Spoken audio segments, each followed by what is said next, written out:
ইমানে হালতে যদি থাকেন, মরণ যদি হয়, ইমানদার মুমিন মরতে দেরি, জান্নাত পাইতে দেরি না। সুবহানাল্লাহ।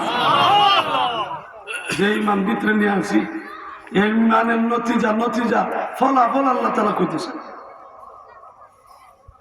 হযরত খাব্বাব ইবনে আনাস রাদিয়াল্লাহু আনহু কি আংটা ওই আগুনের আংরা শুনেননি?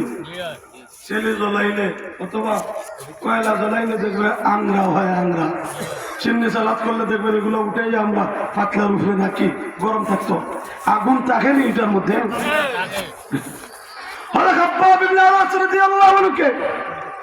এমন আংরা, গরম আংরার উপরে শোয়া দিয়া বলে, খাব্বাব তুমি ঈমান ছেড়ে দাও না তুমি এখানে মরবা। খাব্বাব ইবনে আনাস রাদিয়াল্লাহু আনহু শরীর থেকে গোশত জোরে, চর্বি জোরে আগুন নিবে, আর কাফিররা আরো আগুন ছেটায় দেবে। নাউজুবিল্লাহ। আগুন নিবে কে?